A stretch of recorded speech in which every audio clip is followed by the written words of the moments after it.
지난주에 우리가 바벨론이라는 거대하고 화려한 세상 한복판에 10대 중후반의 나이에, 그러니까 우리 모두보다 어린 홍중이 빼고 우리 모두보다 더 어렸던 한 청년, 다니엘, 그 바벨론 한복판에 떨어졌던 그 다니엘의 이야기를 잠깐 생각을 했었습니다. 아니, 오늘을 살기도 바쁜데 무려 2600년 전 얘기를 뭐하러 하나요? 했을 때 다니엘과 그 세 친구가 그 나이에 그때 거기에서 직면했던 감정들, 그런 상황이 오늘날 우리가 세상에 나아가서 대하는 어떤 감정들, 이제 세상에 나아가서 살아가려고 할 때에 직면하는 그런 모습들, 그런 상황이 너무나도 비슷하기 때문이었습니다. 하나님 나라에서 신앙을 가진 이들과 평생을 살아온 이들이 이제 갑자기 세상이라는 곳에, 그러니까 요즘 지금 대학에, 직장에, 그런 화려하고 또 기술이 발달되고 또 선진 문화이고 번영과 쾌락이 있는, 또 주변에는 나가보니 나와 신앙이 다른 이들이 수두룩하고 또 신앙이 없는 이들이 가득한 그런 속을 이제 발걸음을 내디고 살아가려할 때 오는 막막함과 또 멘붕, 유혹, 어떻게 해야 되나, 이런 것이 매우 비슷했었습니다. 그리고 그 현실을 어떻게 살아내야 할까 할 때에 베드로의 표현으로는 너희의 정체성을 이렇게 기억해라 하는 것이 거류민 또는 나그네였습니다. 어떤 면에서 그랬냐 하면 나그네는 그 땅에 속하지 않았다는 뜻이어서였죠. 그래서 나그네로 생각해서 거기서 동화되거나 거기서 똑같아지지 말라라는 면이었고, 또한 거류민에서 더 이렇게 잘 보여지듯이 너희는 거기를 잠시 있다가 그냥 떠나가거나 도피하거나, 여기 불편해 조금 있다가 버티다가 그냥 다른 데 가야지 하는 어떤 여행객과는 다르게 거류민으로 거기를 또 살아내야 되는 사람으로 살아가야 된다. 이것만 우리가 기억하자였습니다. 과연 그렇게 산 사람이 있을까 할 때에 다니엘이 그랬구나 해서 우리가 다니엘을 살핀 것이었죠. 다니엘은 바벨론 세상에 떨어졌을 때에 거기를 살아남기 위해서 눈치를 이렇게 보면서 어떻게 하지 하면서 즉시 그 사람들과 같이 동화되지 않았지요. 또한 거기 갔는데 여기는 내 세상이 아니구나 해서 도피하거나 도망하지도 않았습니다. 그러면서도 굉장히 우리가 살핀 인상적인 한 장면은 이런 것이었죠. 거기서 바벨론의 학문을 배우고 그 시스템 안에서 묵묵히 일하면서 그는 80대 노인이 될 때까지, 그러니까 왕들이 여러 번 바뀌고 왕조가 바뀌는 그 격동의 세월 동안 무려 또 총리의 자리까지, 거기를 지키고 총리의 자리까지 일을 하게 되었는데, 우리가 주목할 것은 그동안의 모든 세월들 가운데 모두가 다 다니엘이 포로 출신이고, 그리고 그 출신 성분을 알아서 옆에서 다 시기하고 질투해서 고소하고 넘어뜨리려는 자들이 많았는데, 저 사람 유대인 인사 아니야? 유대인 낙하산 아니야? 야, 비리를 하나 찾아봐. 그렇게 찾아보려고 했는데도 그는 정직했더라 였습니다. 그를 고발하거나 흠을 잡을 수 없었더라가 우리에게는 그 부분이 참 인상적인 부분이었습니다. 그리고 어떻게 그가 그럴 수 있었을까 할 때 우리가 한 가지 발견한 것은 그의 삶에 있는 거룩한 선이었죠. 그는 세상을 살아가면서도 자신이 뜻을 정하여 세운 거룩한 선, 자신이 뜻을 정한 그 선을 지켜냈습니다. 우상의 제물은 먹지 않겠어, 그래서 고기를 먹지 않겠어부터 시작해서, 그리고 기도하는 습관을 매번 하던 대로 하던 것을, 그 거룩한 선을 말하자면 10대부터 80대까지 지켜냈더라 한 것입니다. 여러분들, 지난주에 여러분의 생활에서 지킬 수 있는 그런 거룩한 선은 어떤 것인가 생각해 보자라고 했는데요. 한번 생각해 보셨습니까? 특히 젊은 세대들 학교에 가고 또 직장에 갔을 때 내가 여기에서 지킬 거룩한 선은 어떤 것일까? 어떤 것으로 정하면 좋을까? 생각해 보면 좋을 것 같은데요. 그러니까 요즘 세상도 참 그렇죠. 요즘 세상은 그 바벨론과 참 또 비슷한 것이, 이 캐나다는 대놓고 우리에게 이렇게 칼을 들이대면서 예수 믿지 마, 이런 사람은 아무도 없죠. 그렇게 협박하지 않습니다. 오히려 아주 친절하고 또 세련된 목소리로 말하죠. 야, 여기는 다문화 사회잖아. 네 신앙도 좋지만 너무 여기서 유별나게 굴면 안 돼. 그게 더 촌스러운 거야. 다 같이 서로 인정하고 적당히 섞여서 융통성 있게 비슷비슷하게 살아가면 되는 거야. 그러니까 이것이 현대판 바벨론의 유화 정책이죠. 그러니까 우리에게 거룩한 선이 있으면 좋을 것 같습니다. 그러니까 선으로 경건 훈련도 좋을 것 같습니다. 그러니까 다니엘처럼 시간을 정하고 내가 기도하는 것이죠. 잊지 않고 내가 하나님을 의지하고 또 하나님을 찾는 훈련입니다. 또 거룩한 나만의 선으로 성경을 읽는 것을 정해도 좋을 것 같습니다. 하루에 한 장, 그러니까 얼마라도 그것을 읽고 하나님의 말씀을 내가 듣겠어 기억하는 것이죠. 또 생활에서, 그러니까 크리스찬의 모습으로 어떤 선을 정해도 좋을 것 같습니다. 누군가가 모임에서 막 뒷담화를 하고 있을 때, 험담을 할 때, 나는 그런 데는 참여하지 않겠어. 이렇게 브레이크를 걸 수 있는 거룩한 소신이죠. 남을 험담하거나 공격하지 않겠어. 그러니까 이웃과 사람을 사랑하겠어 하는 그런 것도 크리스찬으로서 정할 수 있는 거룩한 선이죠. 사실 이런 선들은 우리가 보면 어떻게 보면 별거 아니어 보일 수 있습니다. 그러니까 하루하루만 보면 이거는 별거 아니어 보일 수가 있죠. 그런데 시간이 지나면, 그러니까 처음에는 우리가 이 선을 지키는 것 같지만 결국 이 선이 우리를 지켜내게 됩니다. 그러니까 이것이 다니엘의 인생이 보여주는 것이죠. 자, 여기까지만 우리가 다시 확실하게 마음에 새기시면, 그리고 이렇게 우리가 살 수만 있으면 오늘 설교는 끝인데요. 바로 축도하고 끝내도 될 것 같은데, 그런데 여전히 그러니까 이 삶은, 우리의 삶은 다시 한번 솔직히 말해서, 그러니까 여기까지 말은 또 쉽지만 실제는 굉장히 어렵습니다. 정말 그렇죠. 그러니까 저도 정말 어려웠습니다. 그러니까 모르시는 분들도 많이 있겠지만 저는 대학 때 저는 공돌이었습니다. 그리고 졸업 후에는 공장 생활을 했죠. 저는 잘했을까요? 참고로 저는 그때 신학대학원 신대원에 가기 전이었습니다. 잘했을까? 노코멘트입니다. 제가 그래서 이 삶이 참 쉽지 않다는 것을 저도 충분히 알고 있습니다. 그러니까 거기서 유별나지 않은데 또 꼿꼿하게 사는 것이고, 또 동동 떠다니거나 이렇게 표류하지 않으며 그 중심에 설 수 있는 것은 굉장히, 이 삶은 굉장히 어렵습니다. 그래서 오늘 베드로도 이제 로마 제국을 살아가는, 흩어져 살아가는 이 성도들에게 그러니까 이렇게만 이야기하고 그냥 끝내자, 야, 다 할 수 있지, 됐어, 이렇게 편지를 끝내는 게 아니라 더 이야기를 이어가게 되는 것이죠. 성도들이 더 이 삶을 잘 살아낼 수 있었으면 하는 마음이 있고, 이 삶에 대한, 이러한 삶에 대한 궁금증을 더 풀어주고 싶은 것입니다. 여러분, 우리가 이제 그런 이야기를 또 했었는데요. 기억하시죠? 그러니까 남유다가 망했을 때에, 그러니까 바벨론 포로로 잡혀가는 이들이 그 오히려 끌려간 땅이 오히려 하나님의 더 관심사이고 거기가 하나님의 주무대가 되어졌다라는 이야기를 했었습니다. 그러니까 성경이 분명히 그렇게 말을 했었죠. 그러니까 어떤 이들은 유다 나라가 망했을 때에 그래도 망하고 나서 그 본국에 거기 남아있는 사람들은 그래도 저들은 좋겠다, 저들이 복받은 거야 라고 생각을 할 수 있었겠지만, 그리고 또 그렇게 생각하면서 끌려가는 이들은, 포로로 끌려가는 이들은, 저 먼 땅에 끌려가는 이들은 우리는 징계를 받고 저주를 받는 거야, 감옥 같은 땅에 버려진 거야 라는 생각을 할 수 있을 때, 예레미야 선지자는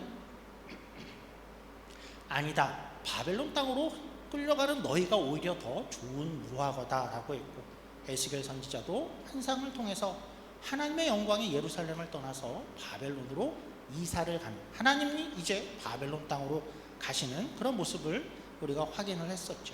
그래서 우리가 사는 그 바벨론 땅이었고, 이 그 현장이 아무 의미가 없는 땅이 아니라, 버려진 그러한 땅이 아니고 단지 피해야 되는 땅이 아니라 여기에 삶이 하나님의 관심사구나 하는 것을 우리가 확인을 했었습니다. 그런데 여전히 우리에게 궁금한 게 남아있죠. 그래도 왜 이렇게 하시나는 여전히 궁금합니다. 그러니까 뭘 위해서? 그러니까 이런 땅에 우리를 던져놓고 여기서 동화되지 말게, 동화되지 않고 도피하지 말고 너희가 살아내야 돼. 그렇게 해라 하는 것은 이제 우리가 알겠는데 이걸 왜 우리가 여기서 하고 있어야 되는가 하는 것은 여전히 궁금하죠. 로마 제국에 흩어진 이 성도들도 그러니까 자의로 왔던 타의로 왔던 간에 본국을 떠나서 저 먼 타향에 와서 주변을 보면 다 로마 황제를 섬기고 이방신을 섬기고 방탕하게 사는 그 이방인들 사이에서 사는 게 너무나 쉽지 않은 환경인데 왜 하나님은 이렇게 살라 하는 것은 알겠는데 왜 여기서 이런 삶을 살게 하십니까 하는 것은 여전히 궁금한 것입니다. 그러니까 인간이란 존재는 그러니까 이런 답들을 가지고 있어야 삶이 이해가 되고 또 설득이 되는 존재이지요. 하나님은 왜 이런 속을 살게 하시고 하나님은 여기 같이 있겠다고는 하시는데 뭘 하시려고 하시는 건가 하는 것입니다. 이제 베드로는 하나님이 여기서 하고 싶은 일이 이런 것이다 라는 것을 어떤 은유적 비유로 설명을 해줍니다. 조금 갑작스럽고 뜬금없을 수 있는데 갑자기 베드로는 우선 기뻐한다 라는 이야기를 합니다. 아니 지금 힘들다니까요 하는데 왜 기뻐하는가 하는 그 이야기를 한번 살펴보도록 하죠. 6절입니다. 1장 6절 말씀입니다. 그러므로 너희가 이제 여러 가지 시험으로 말미암아 잠깐 근심하게 되지 않을 수 없으나 오히려 크게 기뻐하는도다. 여기 나오는 시험은 뭡니까? 여기 나온 시험, 이것은 이방 세계에서 성도로 살기에 그래서 오는 시험들입니다. 그런데 기뻐하자라고 이야기를 하는 거죠. 왜냐하면 바로 7절의 이유 때문입니다. 7절입니다.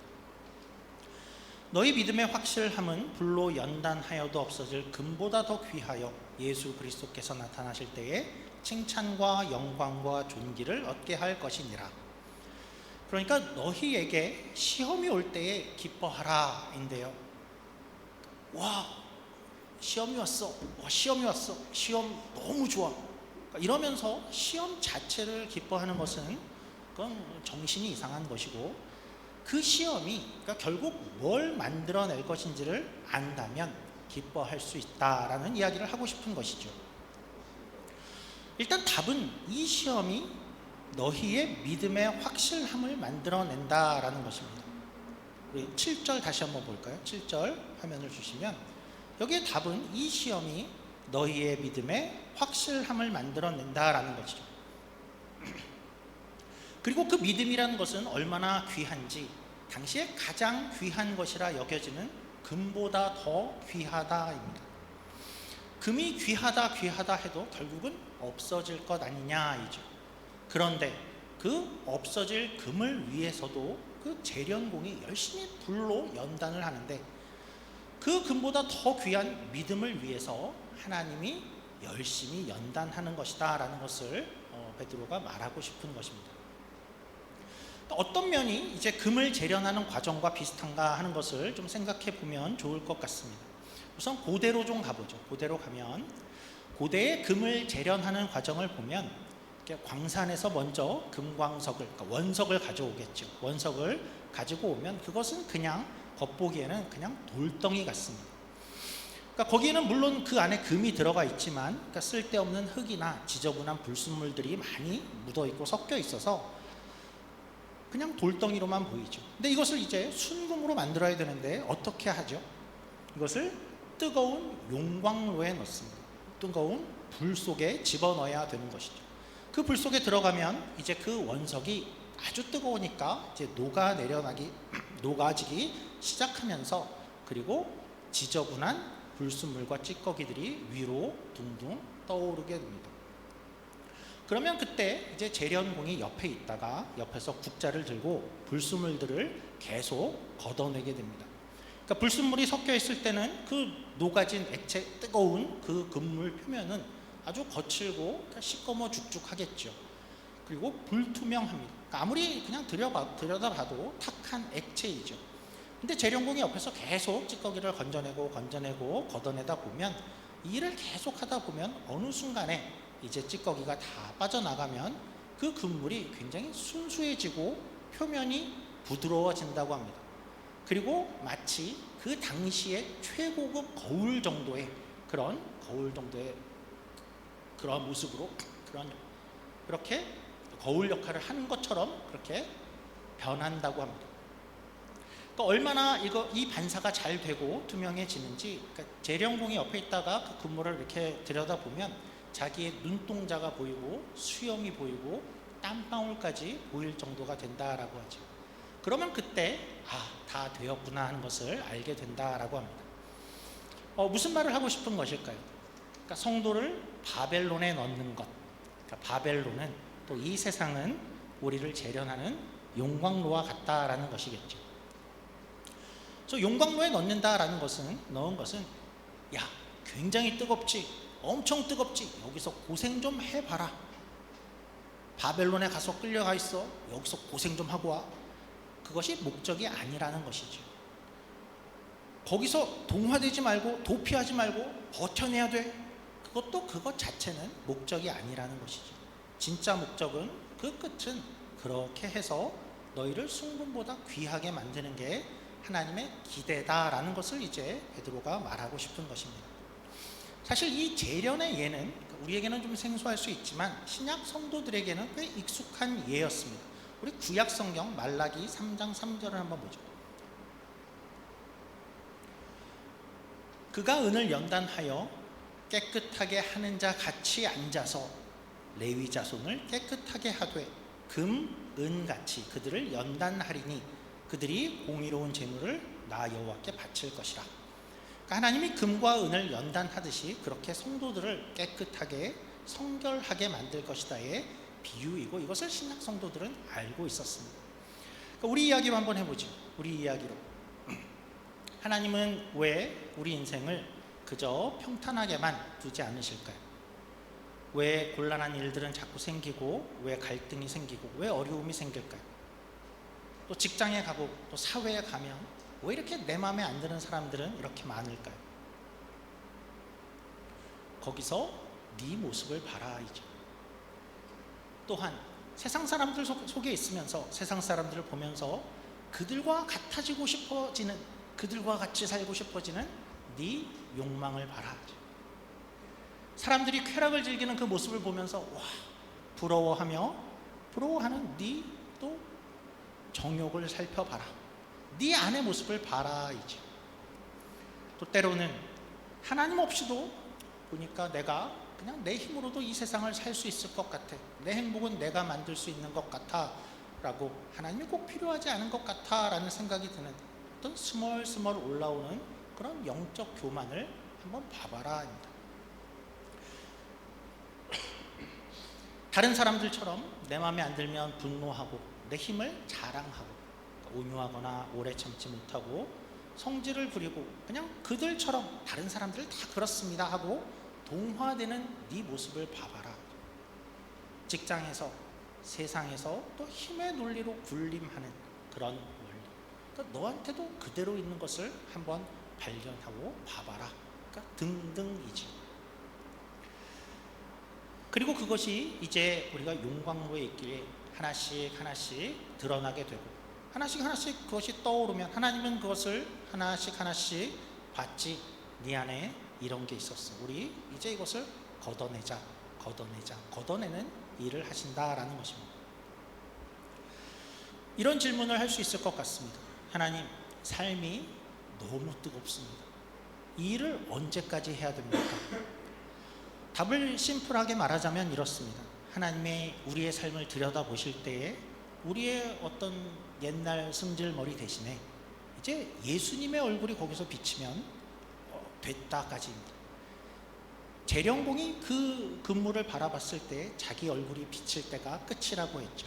하나님이 이제 불순물을 떠내다가 그 안을 봤을 때 하나님의 형상이 비치면 이제 우리의 모습에서 예수님의 형상이 나타났다 싶을 때까지 하나님이 이 일을 하실 것이죠. 하나님이 지금 그 일을 하고 싶다라는 것입니다. 그리고 한 가지 우리가 재령공 비유에서 우리가 여기서 놓치지 말아야 될 것은 이런 것이죠. 우리가 내내 그 뜨거운 용광로 안에 있을 때 하나님은 어디에 계신가 하는 것을 우리가 잊지 않을 필요가 있죠. 재령공 대신 하나님은 용광로 바로 옆에 계시겠죠. 바로 옆에 다가 앉아서 그 뜨거운 열기를 같이 감당하고 계시겠죠. 그러면서 우리를 지켜보시겠죠.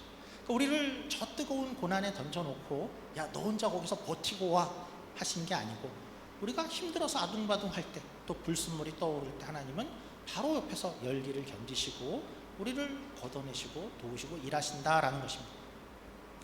그래서 우리가 본문으로 읽은 6절 7절은 이런 이야기입니다. 그러므로 성도 여러분, 지금 겪고 계신 그 시험을 이상하게 여기지 마십시오.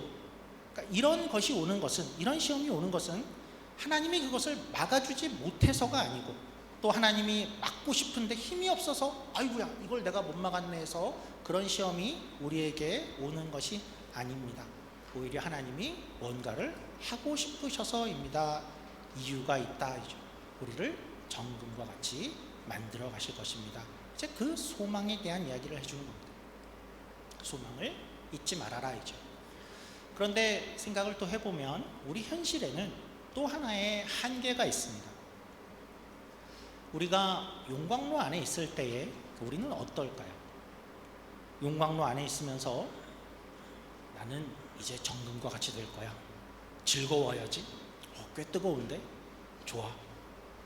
그래도 난 좋아할 수 있어. 이럴 수 있을까요? 그러니까 아니죠. 용광로 안에 우리가 있을 때는 보통은 다 너무 뜨겁다. 정말 죽겠다.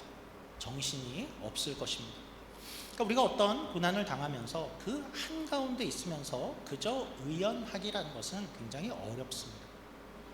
막 힘겨운 고난 속에 있으면서 나는 소망이 있으니까 괜찮아 이러면 벌써 우리는 예수님이죠. 우리는 이제 하산해야 되죠.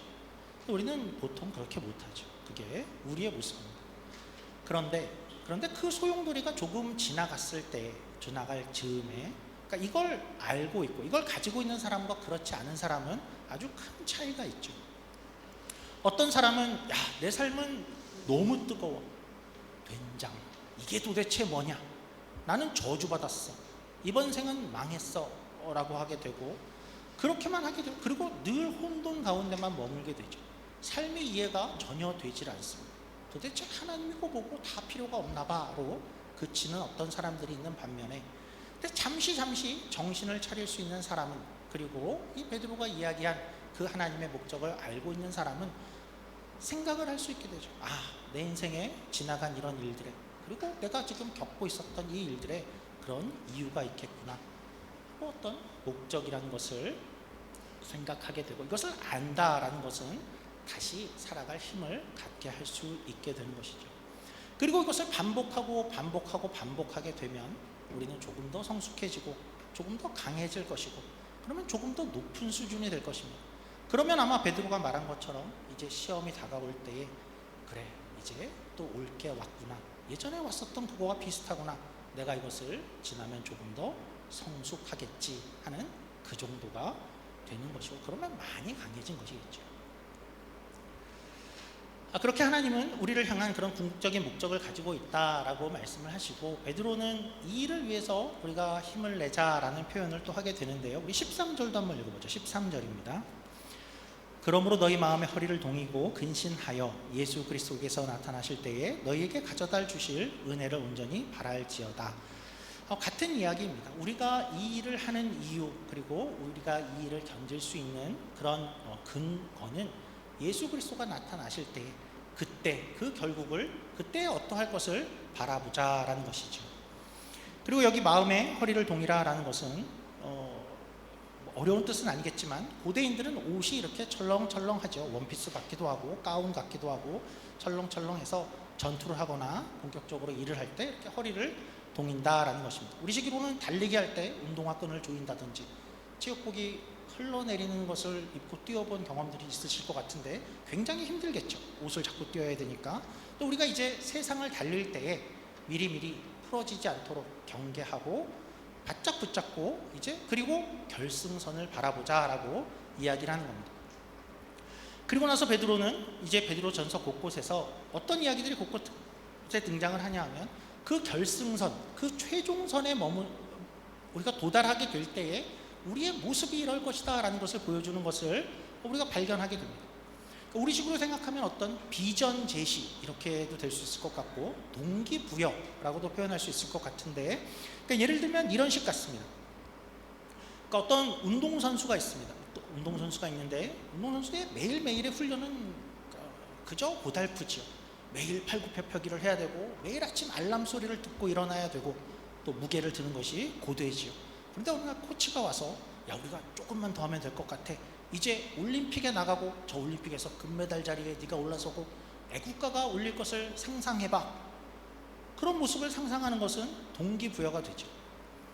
또 수능이나 공무원 시험을 준비하는 이들도 하루하루 잠을 줄이는 것이 고되고 한 문제 한 문제가 힘겨울 때가 있을 텐데, 얘야 조금만 더 가면 네가 그 대학교 안에 그 학생증을 가지고 예전에 우리 세대는 이 바인더를 들 수 있어.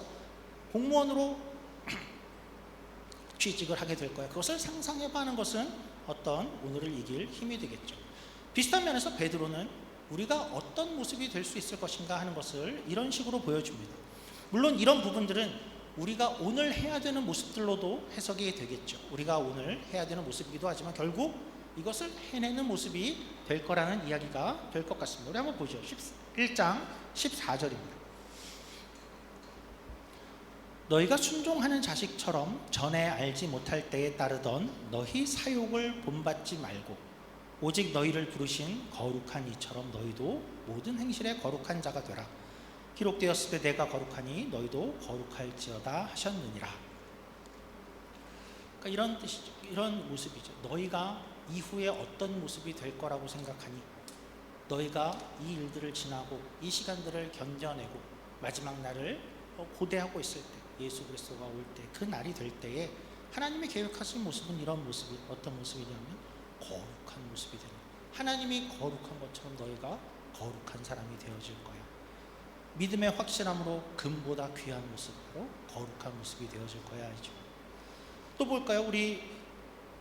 우리가 이 세상을 살아가면서 불순물들을 하나하나 제거할 수 있다면, 둥둥 떠오르는 것들을 하나씩 제거할 수 있다면 이런 사람이 될 거야 라고 또 이렇게 볼 수 있을 것 같은데요. 3장 8절 말씀입니다. 3장 8절에서 11절입니다. 마지막으로 말하노니 너희가 다 마음을 같이 하여 동정하는 사람이 되는 거죠. 형제를 사랑하며 불쌍히 여기며 겸손하며 악을 악으로 욕을 욕으로 갚지 말고 도리어 복을 빌라. 이를 위하여 너희가 부르심을 받았으니 이는 복을 이어받게 하려 하심이라. 그러므로 생명을 사랑하고 좋은 날 보기를 원하는 자는 혀를 금하여 악한 말을 그치며 그 입술로 거짓을 말하지 말고 악에서 떠나 선을 행하고 화평을 구하며 그것을 따르라. 그러니까 이런 내용들은, 그러니까 우리가 단지 오늘 이렇게 해내라를 넘어서, 그러니까 재령공 되신 하나님께서 우리를 용광로에서 우리의 삶을 지나게 하시고 나서 우리를 향해 품고 계시는 어떤 하나님의 가슴 벅찬 기대, 그런 비전이기도 한 것이죠. 너희는 지금 바벨론이라는 그런 세상 속에서 이리저리 치이고 있고 때로는 불순물이 둥둥 떠다니는 그런 연약한 모습이겠지만, 이 재련의 시간, 이 인생의 끝이 오고 너희가 이 삶을 살아가게 될 때 너희의 미래의 완성된 모습은 이런 모습이 될 거다라는 거죠. 한마디로 훌륭한 사람이 될 거다라는 것입니다. 말씀을 정리하도록 하겠습니다. 우리도 이제 우리 예배를 드리고 나서 이제 바벨론 세상이라는 또 각자의 삶의 현장들, 또 흩어져서의 모든 삶들을 또 치열하게 사시게 될 것입니다. 출근하고 등교하고 삶의 현장에서 많은 사람들 가운데 살아갈 때에 분명히 많이 뜨거울 것입니다. 날도 뜨거운데 여러분의 삶도 많이 뜨거울 것입니다. 근데 그 안에서 우리는 하루하루 우리의 분노, 또 교만, 정욕 이런 것들이 떠오를 것입니다. 그럴 때마다 우리는 낭패감에 빠지지는 말고, 그렇다고 도망칠 것도 아니고 우리의 한쪽에서 허리를 바짝 동이고 하나님께서 이것을 어떻게 처리하시는지, 하나님과 함께 그것을 걷어내는 그런 하루하루를 살 때에 우리가 이 삶을 살아갈 때 하나님께서 기대하는 그리스도의 형상, 하나님의 형상을 닮은 그런 거룩한 사람이 되어질 것을 하나님이 기대하시는 것이고 우리가 기대할 수 있다라는 것이 베드로가 이 삶을 살아내라 라고 하는 이유인 것입니다. 우리 한번 기도하겠습니다. 하나님 아버지 감사합니다. 우리의 삶은 때로는 너무나 고달플 때가 있고 또 왜 이런 생을 살아야 되는지, 왜 나는 여기서 살아야 되는지 고민될 때도 많습니다. 하나님 베드로가 또 오늘 우리에게 주는 대답은 하나님께서 같은 그 뜨거운 현장 옆에서 네 옆에 같이 계시며 너의 불순물들, 너의 부족한 것들, 너의 연약한 부분들을 하나하나 같이 제거하고 계시다라고 말씀하시고, 여기서 살아낼 때, 여기서 살아갈 때 네가 어떻게 변화될지를 한번 기대해보자. 하나님이 가슴 벅차게 기대하고 있고 너에게 좋은 사람으로, 또 좋은 신앙으로, 거룩한 인격으로 변해질 것을 하나님이 기대하신다라고 말씀해 주십니다. 우리가 그런 소원을 가지고 그런 결승점을 바라보고 오늘을 살아내는 우리 모두가 되게 하여 주시옵소서. 감사하며 예수님 이름으로 기도드립니다.